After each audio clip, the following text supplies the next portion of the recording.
అలానే చేసావు. అమెరికా అధ్యక్షుడు ట్రంప్ ఇప్పుడు చైనాకి వార్నింగ్ ఇస్తూ ఉన్నాడు. తాను తలుచుకుంటే చైనాని నాశనం చేసేస్తాను, భూస్థాపితం చేసేస్తానని చెప్పి ప్రగల్భాలు పలుకుతూ ఉన్నాడు. 200% డ్యూటీస్ వేస్తాను, దిగుమతి సుంకాలు విధిస్తాను అని చెప్పి చెప్తూ ఉన్నారు. చైనా దగ్గర అనేకమైనటువంటి బిజినెస్ కార్డ్స్ ఉండవచ్చు అమెరికాని దెబ్బతీయడానికి, కానీ పదునైనటువంటి బిజినెస్ కార్డ్స్ తన దగ్గర ఉన్నాయని చెప్పి ట్రంప్ ప్రగల్భాలు పలుకుతున్నారు చైనా మీద. చైనా ఇప్పటికైనా సరే నెగోషియేషన్స్కి వచ్చి అమెరికా తోటి వాణిజ్య సంబంధాలను కుదుర్చుకుంటే సరి, లేదా 200% దిగుమతి సుంకాలు వేసి ఆ దేశాన్ని నాశనం చేస్తానని చెప్పి ఆయన వార్నింగ్ ఇస్తూ ఉన్నారు. మరి అమెరికా అధ్యక్షుడు ట్రంప్ ఇచ్చేటువంటి వార్నింగ్లకి చైనా భయపడిపోయేటువంటి అవకాశం ఉందా అని అంటే, చైనా అధ్యక్షుడు జిన్పింగ్ ఫైట్ చేయడానికి అమెరికా మీద రెడీగా ఉన్నారు.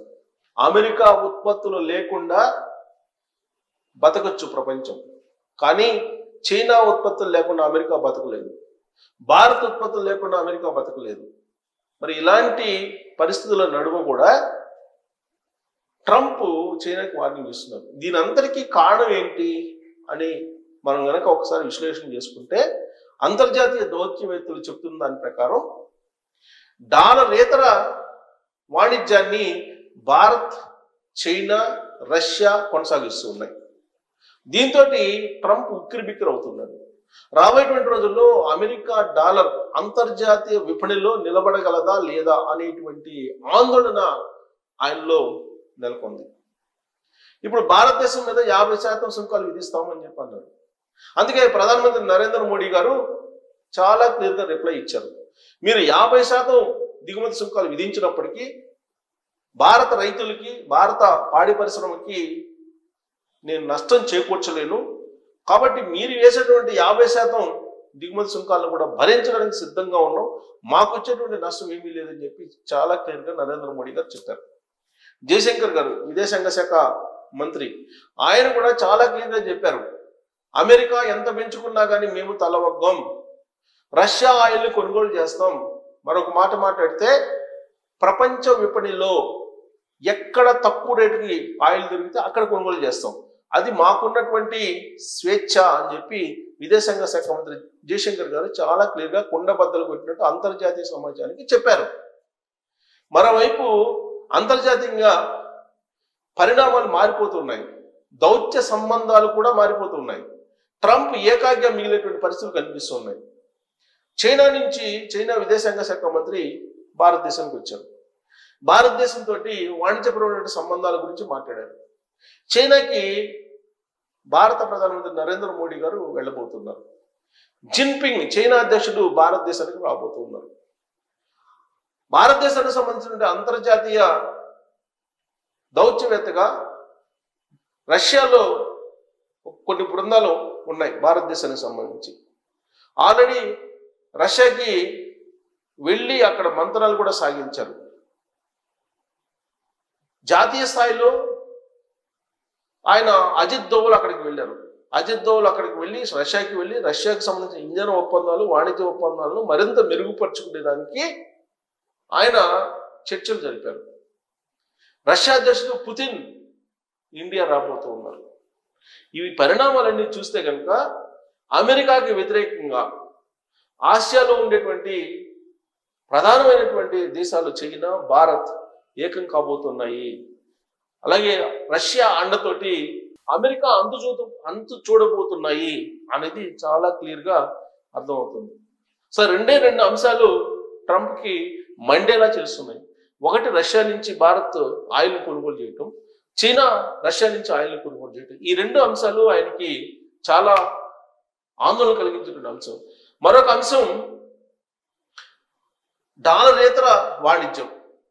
ఇప్పుడు రూపాయి తోటి అనేక దేశాల్లో వాణిజ్యాన్ని నడపడానికి వెసులుబాట్లు కల్పిస్తున్నారు, మరింత విస్తృతం కూడా చేయబోతున్నారు. అనేక దేశాలకి రూపాయితోటే, మన కరెన్సీతోటే వాణిజ్యాన్ని కొనసాగించడానికి భారత ప్రభుత్వం ఒప్పందాలు కుదుర్చుకుంటూ ఉంది.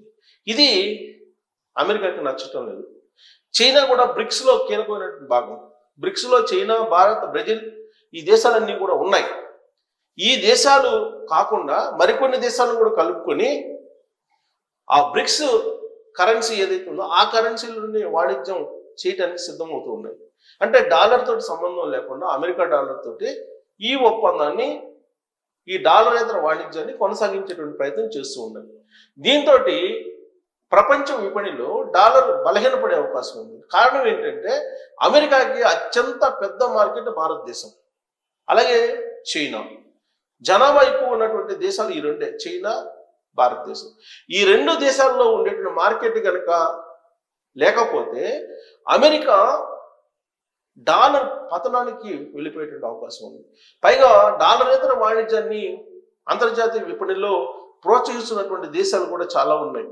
బ్రిక్స్తో చేతులు కలిగినటువంటి దేశాలు కూడా అనేకం ఉన్నాయి. ఇలాంటి పరిణామాలన్నీ కూడా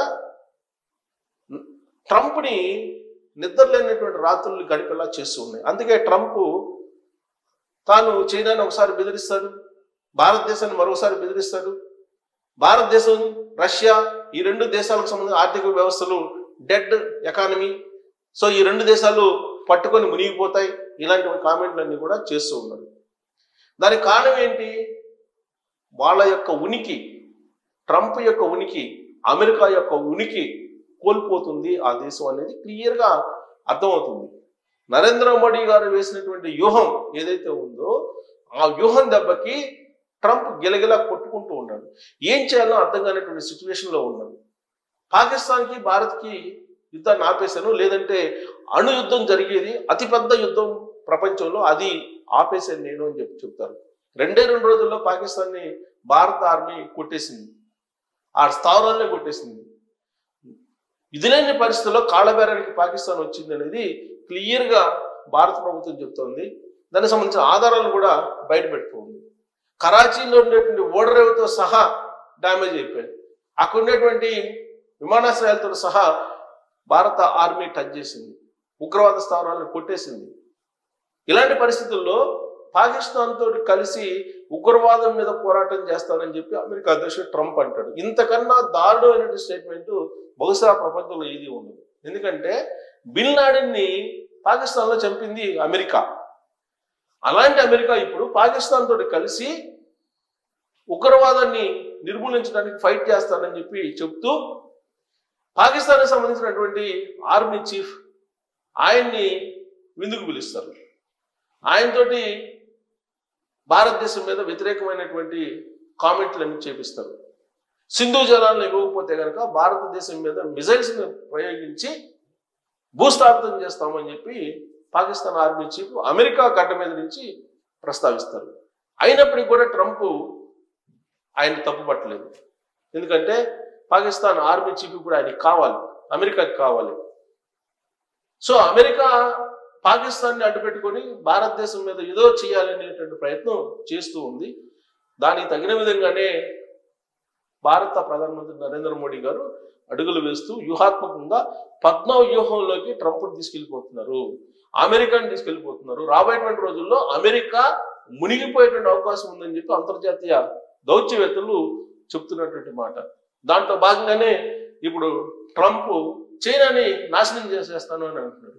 చైనాని నాశనం చేసేటువంటి పరిస్థితి అమెరికాకి ఉందా? చైనాకి భారీగా అప్పు ఉంది అమెరికా. అలాంటి అమెరికా చైనాని నాశనం చేస్తానని అంటే అది నమ్మదగ్గ అంశమేనా అంటే అనుమానమే. అంటే ఆసియాలో ఉన్న ప్రధానమైన దేశాలు భారత్, చైనా ఒకటి అవుతున్నాయి కాబట్టి, ఏకమవుతున్నాయి కాబట్టి, దౌత్య సంబంధాలను బలోపేతం చేసుకుంటున్నాయి కాబట్టి ఏదో జరుగుతుందనేటువంటి ఆందోళన ట్రంప్ మధ్యలో ఉంది. దానికి తగ్గట్టు ఉత్తర కొరియా, అమెరికా సరిహద్దులో ఉత్తర కొరియాలో అమెరికాని టార్గెట్ చేసేటువంటి ఒక అణ్వాయుధ స్థావరం కూడా బయటపడింది. ఈ పరిణామాలన్నీ కూడా ట్రంప్ని ఆందోళనకు గురి చేస్తున్నాయి. పైగా ఆయనకి కూడా ఆరోగ్యం బాగలేదు, అనారోగ్యంగా ఉన్నారని చెప్పి లేటెస్ట్గా న్యూస్ కూడా వస్తుంది. ఆయన శరీరంలో సంథింగ్ మచ్చలు వచ్చాయి, ఆయనకి కూడా అనారోగ్య పాలవుతున్నారు ట్రంప్ అని. ఆయన మైండ్ సెట్ కూడా కరెక్ట్గా లేదనే వార్తలు కూడా అంతర్జాతీయ మీడియాలో ఇప్పుడు తాజాగా వినిపిస్తున్నటువంటి క్రమంలో చైనా మీద చేసినటువంటి కామెంట్లు ఆయన మైండ్ సెట్కి, ఆయన మైండ్ సరిగ్గా పనిచేయట్లేదు అనే దానికి నిదర్శనమా, లేదంటే ఆయన ఆలోచించాలని కామెంట్లు చేశారనే దాని మీద మీరు కామెంట్ చేయొచ్చు. Thank you.